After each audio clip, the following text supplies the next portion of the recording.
Buenas, soy Asier Roncero y hoy voy a enseñaros a montar un equipo de sobremesa. Os tengo unas perspectivas del equipo y seguido os enseño los componentes. Lo primero de todo tenemos la caja donde montaremos todo, seguido de la placa base y el desarrollador que utilizaremos, los tres ventiladores que montaremos para refrigerar, la tarjeta gráfica DDR5 que montaremos sobre una ranura PCI Express, tenemos también un módulo de memoria RAM DDR3 de 4 GB y podemos ver nuestro procesador Intel i3 con la pila de reloj. Hacia arriba observamos el anclaje del disipador con su disipador y el ventilador, seguido con los dos discos SSD de 60 GB, su estructura, con los dos cables SATA, una fuente de alimentación de 500 vatios y el conversor para alimentar la tarjeta gráfica. Empezaremos colocando la pila en la placa. Recomiendo cogerla de costado para no tocar su contacto. Para introducirla es tan simple como dejarla caer y empujarla hasta que encaje. Así. Para montar el procesador, debemos tener en cuenta que tiene una posición concreta. En esta placa, el socket tiene dos muescas en el lado superior que encajan con las del procesador. Dejaremos caer el micro con cuidado y una vez colocado, lo encerraremos. Al final del vídeo comentaré una anécdota que nos sucedió con esta placa.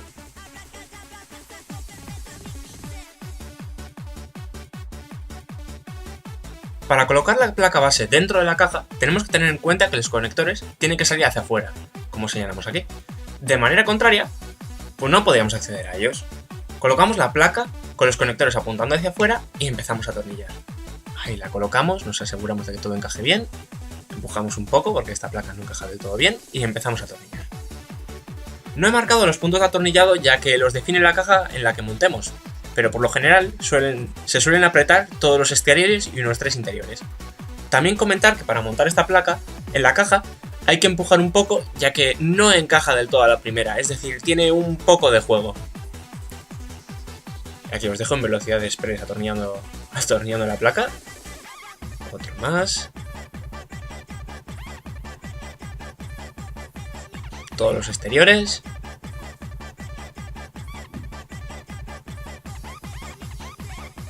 Y otro. A continuación, con una jeringuilla aplicaremos pasta térmica para una mejor refrigeración entre el micro y el disipador. Basta con echar un pegote que extenderemos con una espátula, o bueno, en este caso con un trozo de papel, ya que no disponíamos de una espátula. Pero sale del apuro, la extenderemos bien por todo el borde, así un poquito, que cunda bien, y listo. A continuación, montaremos el disipador. Empezaremos montando su chasis o base, por así llamarlo. Buscaremos sus 4 agujeros de anclaje en la placa y posicionaremos de esta manera. He de decir que tiene 2 posiciones ya que no es del todo cuadrada.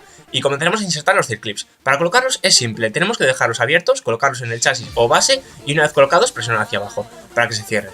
Repetiremos esto 4 veces. Una vez anclado nos aseguraremos de que esté bien sujeto. Y cogemos el disipador. Aquí está el disipador. Esta muesca nos valdrá para luego.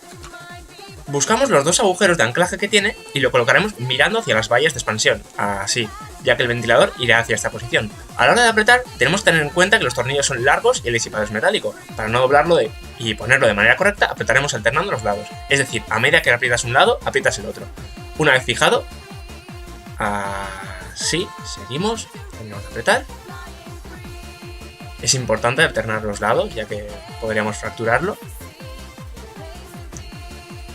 Una vez fijado, montaremos el ventilador en el hueco anteriormente señalado. Así. Para montarlo, basta con hacer un clac y seguido, para no olvidarlo, así. Clac y seguido, para no olvidarnos, conectaremos en un conector fan detrás del disipador. Para montar la fuente de alimentación hay que tener 2 cosas en cuenta. La pegatina del fabricante va hacia arriba y el conector de alimentación hacia afuera, por lo que ya nos dice la posición en la que se monta. La colocaremos así, con cuidado, y empezaremos a colocar sus 4 tornillos. Importante, como se trata de una pieza con peso, los tornillos empezaremos colocándolos, es decir, sin apretar hasta que coloquemos los 4. ¿Por qué esto? Porque puede pasar que apretemos 2 tornillos y querramos introducir el tercero y no encaje ya que la hemos colocado mal. Para eso nos aseguraremos introduciendo uno a uno y apretaremos. En esta caja, los discos duros van atornillados sobre una estructura, por lo que tenemos que fijarlos antes de montarlos en la caja. Es simple, ponemos la estructura boca abajo y el disco SSD por debajo. Le damos la vuelta y buscaremos que los agujeros de la rosca del disco SSD coincidan con los de la base. Aquí introducimos el primer tornillo, como en la fuente, sin apretar del todo, y ahora colocamos el segundo. Apretamos el segundo, y ahora le daremos el repaso al primer tornillo. Así, apretamos y listo.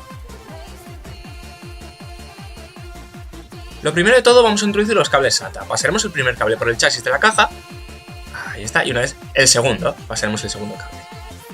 Una vez pasados, conectaremos el SATA al disco duro y ahora pasaremos los cables de alimentación para los dos discos duros.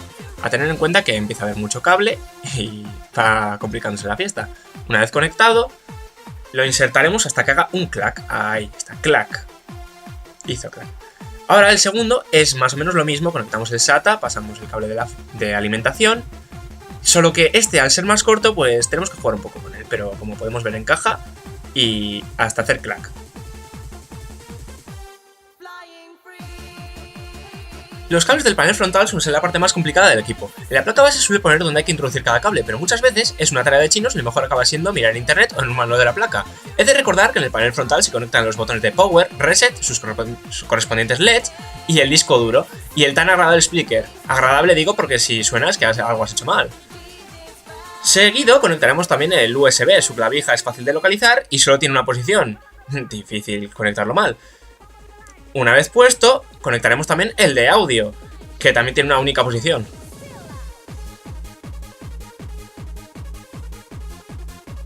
Ahora conectaremos la clavija de la fuente de alimentación. Antes no lo he mencionado, pero se trata de una fuente ATX. Buscamos su clavija que es única en la placa y lo conectamos. A tener en cuenta que tiene una pestaña que indica en qué lado se monta.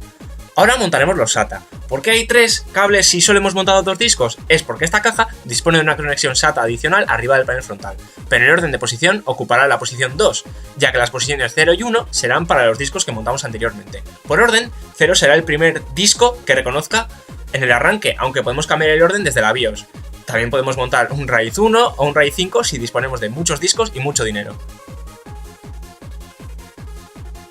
Para conectar la tarjeta gráfica es simple, únicamente y por sentido común, los conectores tienen que ir hacia afuera.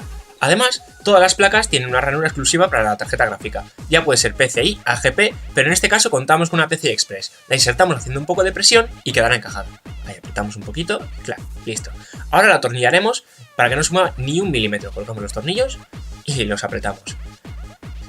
Ahí está, apretada. Ahí. Seguido conectaremos su adaptador de alimentación.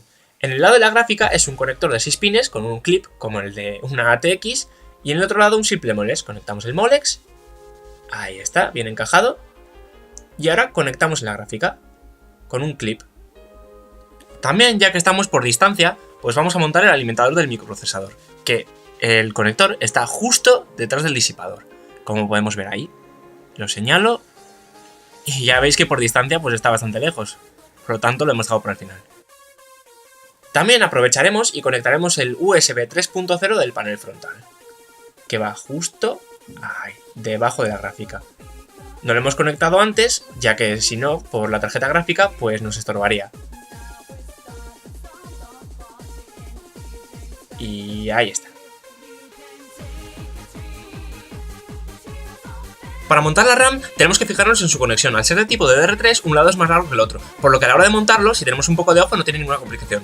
Apartamos un poco el cable de alimentación del micro y la colocamos. Una vez colocada, presionamos hacia abajo desde cada lado y las muescas que tiene la fijarán por completo. En este caso tenemos un único módulo de 4 GB, pero la placa tiene 4 slots, por lo que en un futuro podríamos montar 16 GB en doble dual channel y aumenta el rendimiento del equipo. Pero por lo demás, 4 GB es más que suficiente para un uso normal. Montar los ventiladores no tiene ningún misterio, únicamente buscamos la rosca que el propio fabricante tiene hecha y atornillamos desde fuera. Colocamos el ventilador obviamente por dentro y los tornillos van desde fuera, así enroscamos al chasis. Ahí está, colocamos un tornillo, lo apretamos y colocamos el segundo. Bueno, acabo de decir que no he apretado del todo.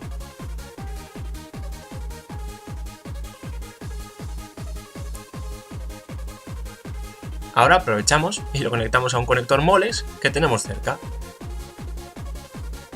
Ahí está, conectado. No, ahora sí, conectado. Ahora montaremos el ventilador superior. Hacemos presión en el centro de la chapita y se levantará. Pasamos los cables por el hueco que vemos al fondo a la derecha. Ahí está. Vamos pasándolos con la mano. Y roscamos con unos tornillos largos en un roscachapas. Ahí está, atornillamos. Una vez atornillado volvemos a montar la chapa y vamos a montar el ventilador inferior. Retiramos el filtro del polvo y el montaje es el mismo que el primer ventilador. Aprovechamos la rosca y atornillamos. Lo colocamos y vamos pasando tornillos. Ahí está uno. Apretamos. Y dos. También apretamos. Y una vez atornillado lo conectaremos a un moles, ya que es el conector más cercano que tenemos. Ahí está. Pero el ventilador superior lo conectaremos a un conector de fan, por cercanía más que nada. Ahí está. Ahora colocamos el filtro del polvo y seguido ya ponemos la tapa y cerramos el equipo. Así, cerramos. Le ponemos los dos tornillos. Bueno, ponemos de pie, le ponemos los dos tornillos.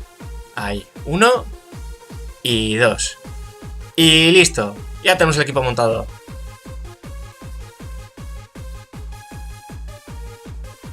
Le damos al botón de encendido y bueno, pues a ver si suena la flauta. Que nada, que es broma. Como veis, si seguimos todos los pasos correctamente, pues no debería por qué fallar. Y bueno, pues eso fue todo. Vemos que arranca incluso con un Windows 7 anteriormente instalado. Y bueno, eso es todo.